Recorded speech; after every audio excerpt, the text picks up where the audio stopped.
지난 5월 16일 3일 전입니다. 시사저널이 단독 입수한 박근혜 전 대통령과 최순실 씨 그리고 정호성 전 비서관의 회의 내용이 녹음된 파일이 공개된 것을 여러분 잘 알고 계실 것입니다. 90분 분량의 이 파일에는 박근혜 전 대통령의 취임사 내용에 관한 회의가 들어 있었습니다. 여기서 최순실 씨는 대화를 주도하고 박 대통령은 주로 거들고 정 비서관은 거의 받아 적는 데 급급한 모습을 보였습니다. 어떤 네티즌들은 이 음성 파일을 듣고는 댓글로 최순실 카리스마 장렬, 최순실이 대통령이네 등등의 반응을 보였습니다. 이 파일은 2013년 2월 2주쯤으로 보이는 시기에 녹음되었습니다. 누가 녹음했는지, 그리고 이 파일이 어떻게 무슨 목적으로 유출되었는지는 아는 바가 없습니다. 이미 대통령의 권위나 나라의 국격은 실추될 대로 실추되었습니다. 청와대 청원 홈페이지는 순기능도 있겠지만 이미 자기 마음에 들지 않으면 다 반대하는 불만의 장으로 전락된 느낌도 있습니다. 더욱 지역 감정이 부추겨지고 싸움이 늘어나는 현상들을 우리는 겪고 있습니다. 이미 녹음과 도청이라고 하는 것은 우리 주변에서 쉽게 접할 수 있는 단어가 되었습니다. 왜 녹음하고 왜 도청합니까?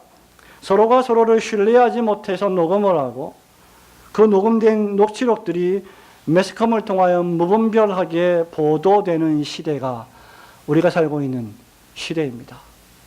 한번 생각해 보십시오. 여러분들이 내밀하게 나눈 대화들이 시시각각 언론에 공포가 되고 공개가 된다면 과연 그것이 정말 자유로운 나라, 국가라고 할 수 있겠습니까? 학생이 선생님을 고발하고 부모는 자녀를 학대하고 자녀는 부모를 증오하고 때로는 죽이는 엄청난 비극의 시대를 우리가 맞이하고 있습니다. 이러한 시대에 존경은커녕 존중이나 배려조차 찾아보기 어렵습니다.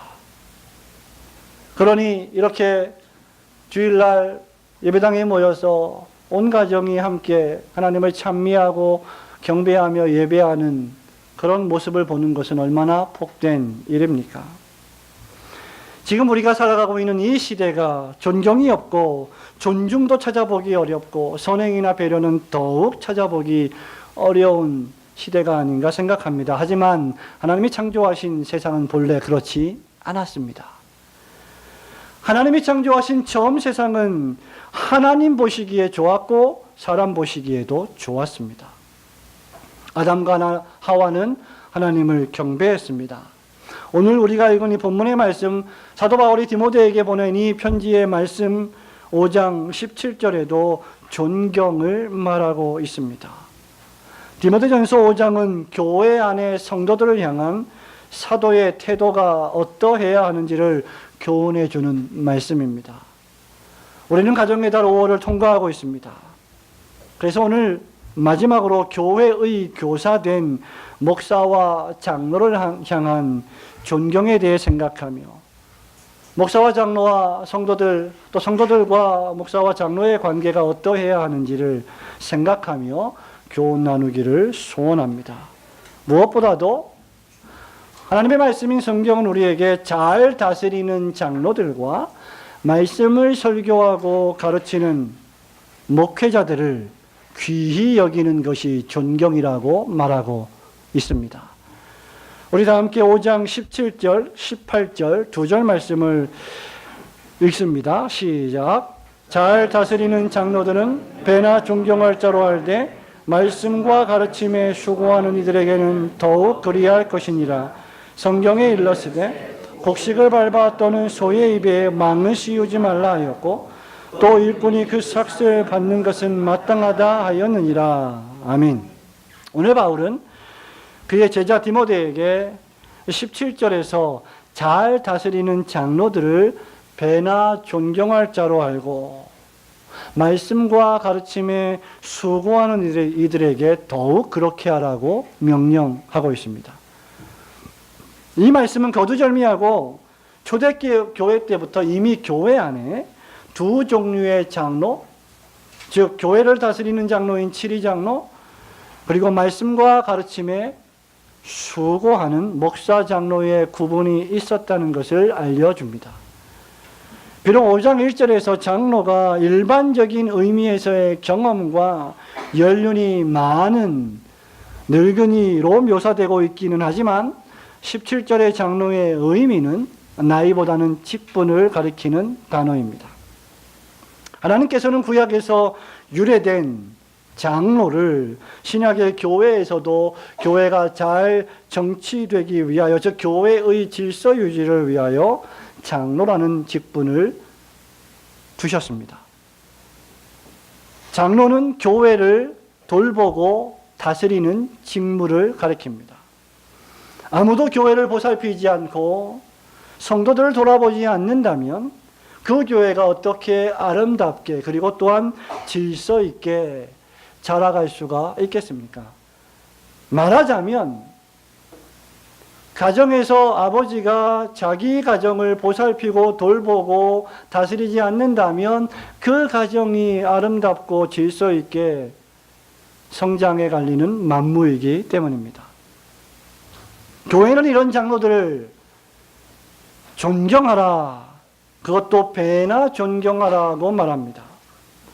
여기 배나 존경하라는 말은 신학자들, 주석가들이 주장한 여러 의미가 있는데, 칼빈은 앞서 8절에 참 과부인 과부를 존대하라, 존경하라 했던 것처럼 똑같이 여기서는 그들보다 장로들도 존경을 받아야 하는데 2배나 더 존경을 받아야 할 존재이다 라고 주장을 했습니다. 2배나 더 영예를 받아야 할 자격이 있는 자들이다, 이렇게 말했습니다. 초대 교부 가운데 황금의 입이라고 하는 별명을 지닌, 설교를 너무너무 잘해서 은혜롭게 해서 그 입이 황금의 입이라는 별명을 지녔던 요한 크리소스톰은 여기 존경이 명예와 사례금을 의미한다라고 말한 바 있습니다. 또 다른 교부 터툴리아는 그 나이와 직무로 인한 존경이어야 한다고 했습니다. 칼빈은 첫 번째 견해를 따르나 두 번째, 세 번째도 반대하지는 않았습니다. 중요한 사실은 무엇입니까?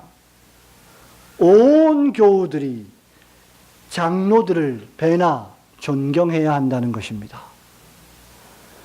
장로들은 온 교우로부터 존경을 받아야 할 축복의 직분이라는 것입니다. 그런데 모든 장로가 다 존경받아야 한다고 말하지 않은 것을 기억하시기 바랍니다. 본문의 말씀에서 바울은 뭐라고 말합니까? 잘 다스리는 장로들이라고 말하므로 자기 직무를 교회를 위하여, 하나님 나라를 위하여, 성도를 위하여 신실하게 수행하는 장로들이 존경받을 것이다 라고 말한 것입니다. 참으로 그렇지 않습니까, 여러분? 직분 그 자체는, 저와 여러분이 직분을 가지고 있다고 할 때 직분 그 자체는 아무리 오래 가지고 있다 할지라도 일하지 않고 봉사하지 않고 섬기지 않는다면 그 직분은 존경의 대상이 될 수 없습니다. 아버지가 아버지의 직분을 가지고 있음에도 불구하고 자녀를 위하여 양식을 주기 위하여 열심히 땀 흘려 일하지 않고 자녀들을 훈계하고 주의 교양과 말씀으로 가르치지 않는다면 그는 존경을 받지 못할 것과 똑같은 것입니다.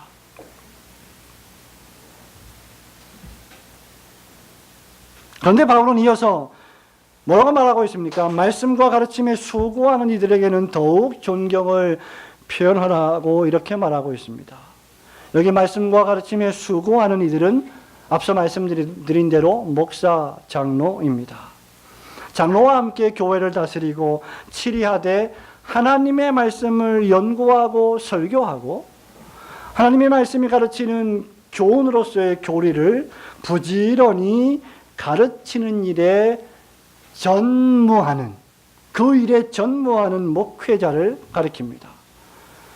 바울은 이어서 18절에서 신명기 25장 4절을 인용하고 누가복음 10장 7절에 예수님의 말씀을 인용해서 일하는 자의 입에, 일하는 소의 입에 망을 씌우지 말라 했고, 일꾼이 열심히 일하면 그 삭을 받는 것이 마땅하다라고 말하므로 다른 직업을 가지지 않고 하나님 나라와 교회를 위하여 하나님 말씀을 설교하고 가르치는 일에 전무하는 목사에게 생업을, 생계를 조달해야 한다는 점을 분명히 하고 있습니다.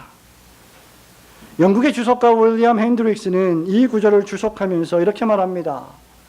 만일 교회가 이 사역자에게 영적인 일에 전적으로 헌신할 것을 요구하면서 그것을 무료로 하기를 원한다면 그것은 바로 존경의 결핍의 증거가 될 것이다. 말씀을 설교하고 교리를 가르치고 신방하며 교회를 치리하는 일에 전무하기를 원하면서 그의 생업을 위한 일에 전폭적으로 지지하지 않는다면 그것은 참된 성경적 존경의 표시가 아니라는 말입니다. 놀랍게도 칼빈은 이 구절을 주석하면서 더 나아가 이런 행위를 배은망덕이라고 표현했습니다. 디모데전서 5장 18절 주석에서 이렇게 쓰고 있습니다. 여기서 사람은 말할 나위도 없지만 자신들의 이익을 위하여 땀을 흘리며 일하는 가축을 배고프게 내버려 두는 자들은 잔인하고 형편의 모든 주장을 망각하는 자들이라는 결론이 나온다. 하물며 그들을 위해서 도저히 값으로 되갚을 수 없는 은혜의 일을 하는 목사에게 생계를 거절하는 자들의 배운 망덕이 어떻게 용납되겠는가?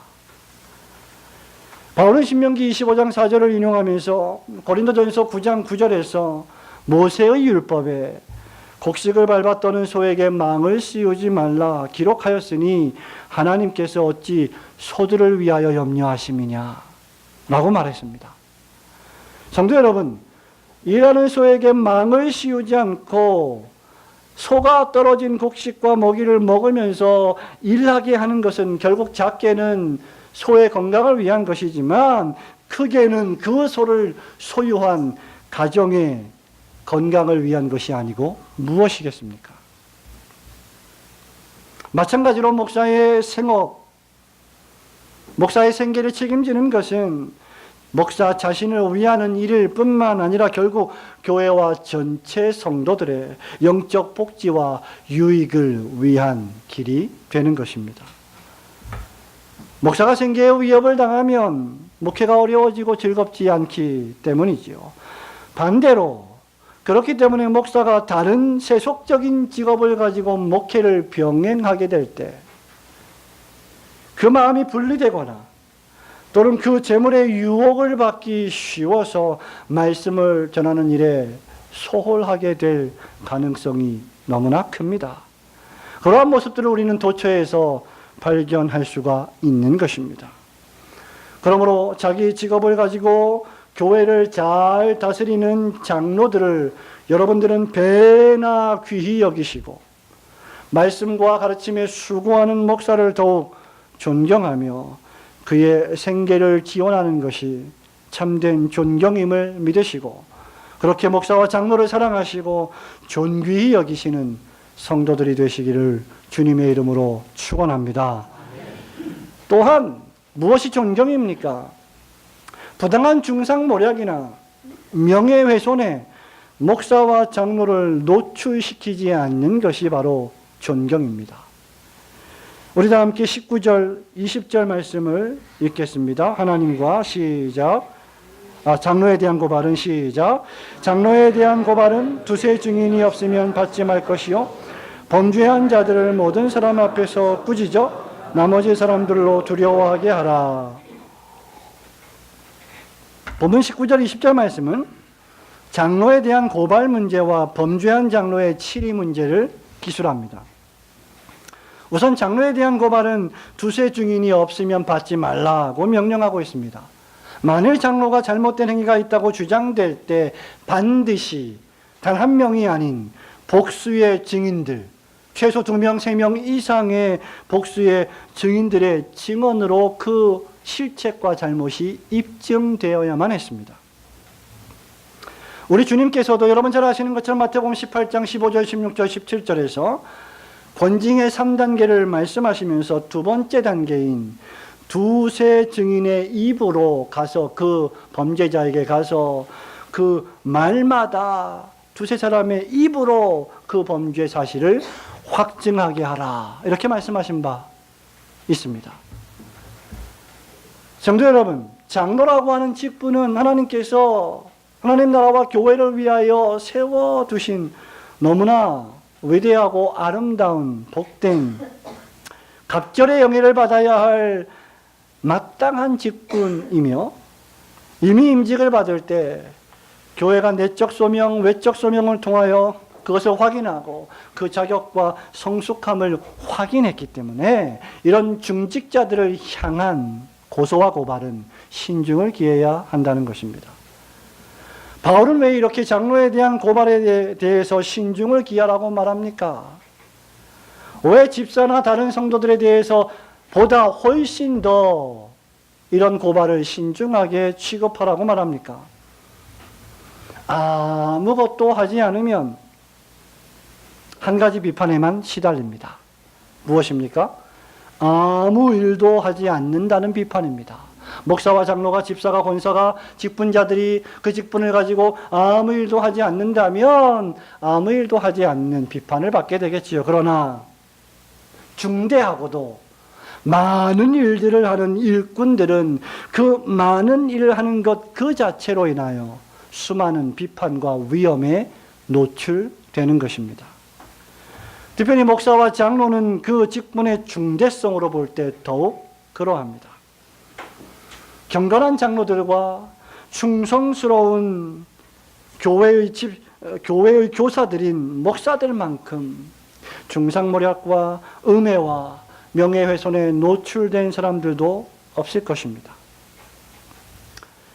악인들과 소송하기를 좋아하는 사람들은 수십 가지, 수백 가지를 목사와 장로가 잘해도 단 한 가지를 실수할 때 그 실수를 꼬투리 삼아 비난하고 불평하고 원망하고 시기하기 마련입니다. 이것은 사단 마귀의 가장 큰 전략 가운데 하나입니다. 그래서 우리 장로교헌법의 건징조례에 보면 소송을 받을 때, 당회나 노회가 소송을 받을 때 그 소송하는 사람의 성격이 어떠한지, 그가 소송하기를 즐거워하고 좋아하는 사람인지 살펴서 그러한 경우에는 소송을 받지 말 것이다 라고 명시하고 있는 것입니다. 사단의 전략이 무엇입니까? 목자와 지도자를 치는 것입니다. 이것은 사단 마귀의 가장 큰 전략 가운데 하나죠. 칼빈은 이에 대해서 이렇게 주석해서 말합니다. 사실 사단은 사람들과 사역자들 사이를 이간질 시켜놓고 점점 그들의 가르침을 멸시받게 하는 것이 그의 술책이다. 이렇게 함으로써 정직한 사람들의 평판이 공연히 상처를 입을 뿐 아니라 하나님의 거룩한 가르침의 권위 또한 감소된다. 사단이 주로 노리는 것이 바로 이것이다. 고대 철학자 플라톤이 이렇게 말했습니다. 대중은 악의적이요 자기들 위에 있는 사람들을 시기한다. 성도 여러분, 교회의 성도들은 그들의 영혼의 감독자인 목사와 교회를 잘 다스리고 치리하는 장로들이 교회를 잘 다스리고 하나님의 말씀인 성경을 신실하게 설교하고 교리를 부지런히 가르쳐서 성도들이 하나님의 백성으로 성장하게 하는데 게으르지 않다면 성도들은 그들의 명예를 옹호하고 그들의 평판을 지키고 방어하며 그들을 사랑하고 그들을 위하여 기도해야 마땅합니다. 목사와 장로들이 그리스도의 영광을 보호하고 하나님 말씀을 충실히 설교하며 성례를 정당히 시행하고 교회 안에서 발생하는 악과 죄를, 그래서 교회의 질서를 무너뜨리는 악인들을 정죄하며 곁길로 가는 자들을 권징하고 책망한다면 그들을 대적하는 원수들이 도처에 많아질 것은 지극히 자연스러운 일입니다. 그러므로 성도들은 하나님의 말씀을 보수하며 그리스도의 영광과 진리를 보호하려는 목사와 장로들의 평판과 명예를 보호하고 지켜야 할 것입니다. 동시에 바울은 20절에서 그럼에도 불구하고 두세 증인의 증언으로 말미암아 확증된 범죄를 저지른 장로가 있다면 모든 사람 앞에서 너 디모데는 그들을 책망하고 꾸짖어야 한다라고 가르치고 있습니다. 목사 장로가 이단을 가르치거나 이 주 예수 그리스도께서 하나님이심을 부인하거나 예수 그리스도께서 사람의 몸을 입고 우리를 구원하시기 위하여 이 땅에 오셨다는 성경의 진리를 믿지 않거나 칼빈의 말대로 공적인 치욕으로 드러나는 극악한 범죄, 즉 사회법에 저촉되는 범죄를 저지른다면 교회와 노회는 공적으로 그들을 책망해야 합니다. 그것은 목사와 장로와 같은 존경의 지위에 있는 자들도 공적 징계에 있어서는 예외가 없다는 것을 모든 사람들에게 보이기 위함입니다. 바울은 디모데에게 왜 모든 사람 앞에 책망하라고 했습니까? 그러한 책망을 통하여 장로가 책망을 받는다면, 장로가 치리를 받는다면 집사와 권사와 성도들은 얼마나 더 그 앞에 두려워 떨어야 할 것인가를 교훈하게 하시기 위함입니다. 이런 방식으로 교회 안의 모든 성도들은 하나님의 말씀의 다스림을 두려워하게 되는 것입니다. 하지만 앞서 언급한 대로 중대하고도 공적인 범죄의 죄가 아니라면 교회와 노회는 언제나 먼저 개인적으로 사적으로 그들을 권면해야 할 것입니다.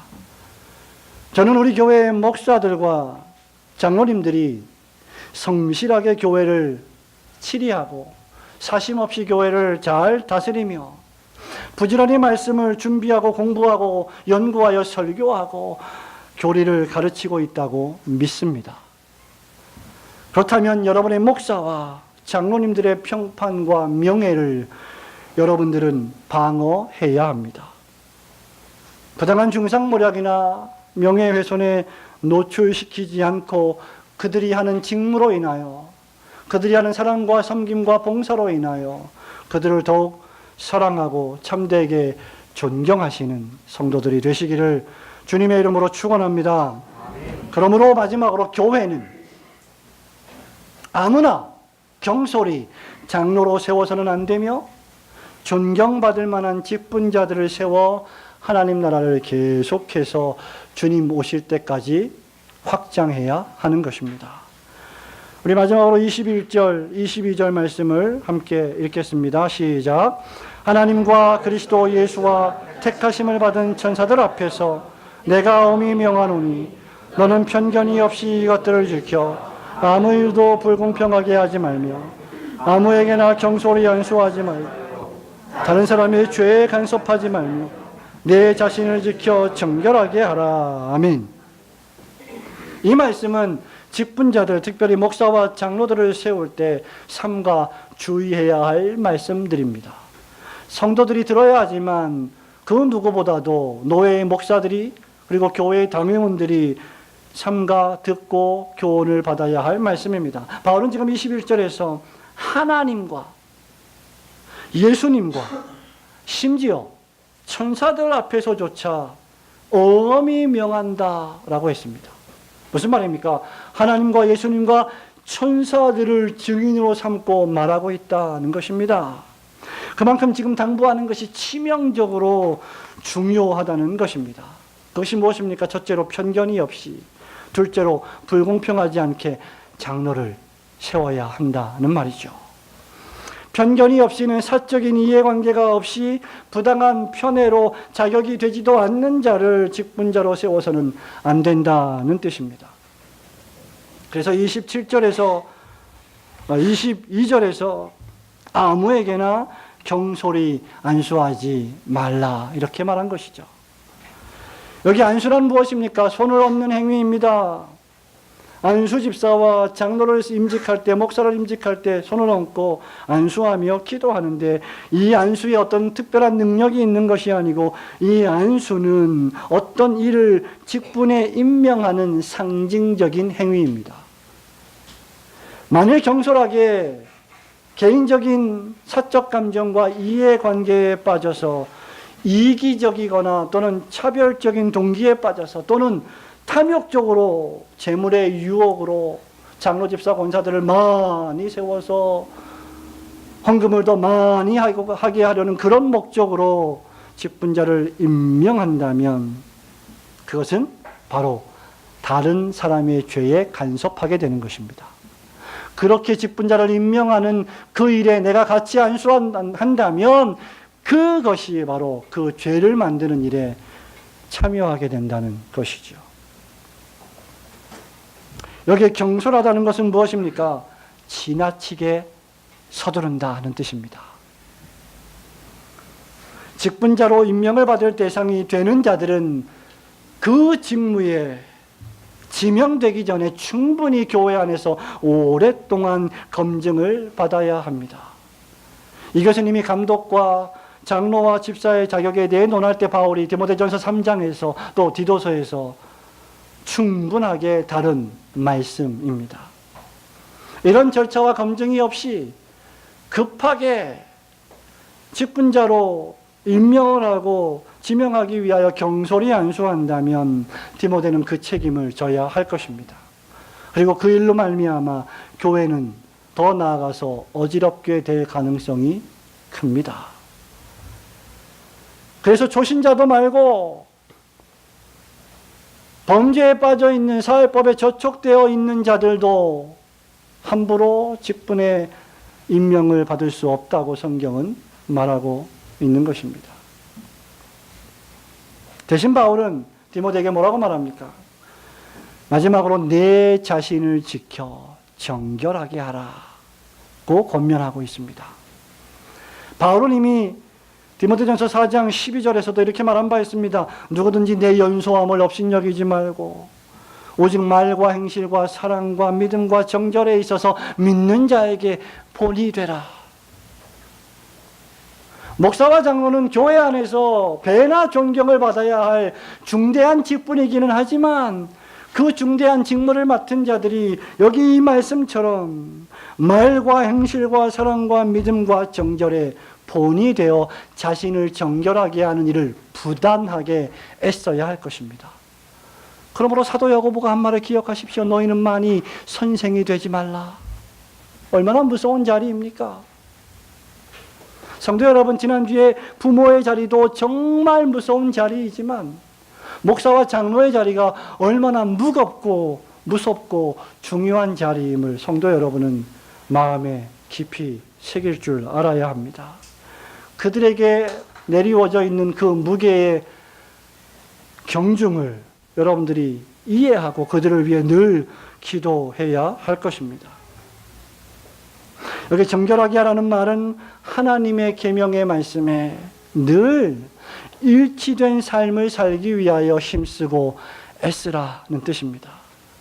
특별히 목사, 교회 장로, 그리고 안수집사의 임직의 관계에서 그리고 다른 모든 문제에 있어서도 정결한 삶을 추구함으로 흠없고 책망할 것이 없는 교회의 일꾼이 되라는 뜻입니다. 바울은 디모데후서 2장 15절에서 이렇게 말합니다. 너는 진리의 말씀을 옳게 분별하며 부끄러울 것이 없는 일꾼으로 인정된 자로 자신을 하나님께 드리기를 힘쓰라. 그렇기에 단순히 그 직분의 무게가 얼마나 무거운 것인지를 깨닫지 못하고 단순히 그 직분만을 좋아한 나머지 벨직신앙고백서에서 뭐라고 말하고 있습니까? 이 직분을 쟁취하기 위하여 준비도 되지 않은 자들이 교회 안으로 밀고 들어오지 않도록 자신을 살펴야 한다라고 한 것입니다. 사랑하는 성도 여러분, 말씀을 맺습니다. 오늘날 우리는 광범위한 권위 추락의 시대를 살아가고 있습니다. 친밀한 것은 좋지만 너무 친밀해서 누가 아버지인지 누가 아들인지도 구별이 안 된다면 그 가정은 질서가 없는 가정이 되지 않겠습니까? 일반적으로 국가 위정자도 강단의 교사도 교회의 목사도 더 이상 존경을 받지 못하는 시대에 살고 있습니다.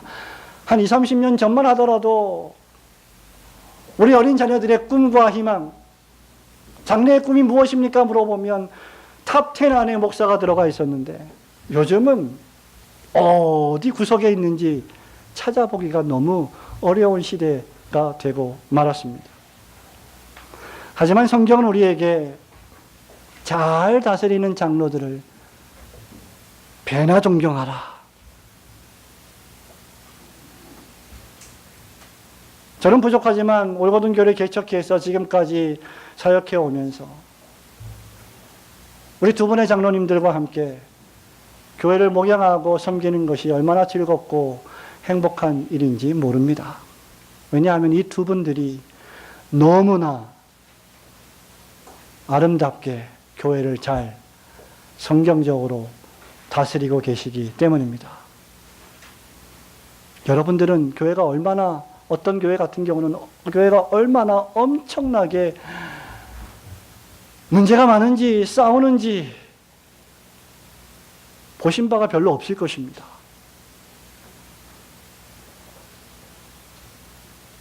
그런 안 좋은 일들은 굳이 강단에서 말할 필요가 없겠지요. 그리고 말씀의 가르침과 말씀을 전하는 설교에 힘쓰고 애쓰는 자들을 더 하라고 명령하고 있습니다. 히브리서 기자는 히브리서를 마감하는 13장 17절에서 이렇게 쓰고 있습니다. 너희를 인도하는 자들에게 순종하고 복종하라. 그들은 너희 영혼을 위하여 경성하기를 깨어있기를 자신들이 청산할 자인 것 같이 하느니라. 그들로 하여금 즐거움으로 이것을 하게 하고 근심으로 하게 하지 말라. 그렇지 않으면 너희에게 유익이 없느니라. 목사와 장로들로 하여금 자원하는 마음으로 기쁨과 즐거움으로 사역을 하게 하는 것이 성도들의 영혼에 유익이 된다는 말씀입니다. 우리가 공부하고 있는 벨직 신앙 고백서 30이랑은 이렇게 고백하고 있습니다. 우리는 거룩한 하나님의 질서가 위반되거나 무시되지 않도록 모든 사람이 하나님의 말씀을 맡은 목사와 교회의 장로들을 그들의 사역으로 인해 특별히 존경해야 하며 가능한 한 다툼과 논쟁 없이 그들과 화목해야 한다고 선언하는 바입니다. 그러므로 잘 다스리는 장로님들을 배나 존경하시고 말씀과 가르침에 전무하는 목사의 생계를 형편 가운데, 은혜 가운데 전적으로 후원하며 그들과 함께 멍에를 지고 주님 부르실 때까지 그들의 명예를 보존하고 하나님의 세우신 직분자들을 참되게 그리고 귀히 여기시고 존경하시는 성도들이 되시기를 주님의 거룩하신 이름으로 축원합니다.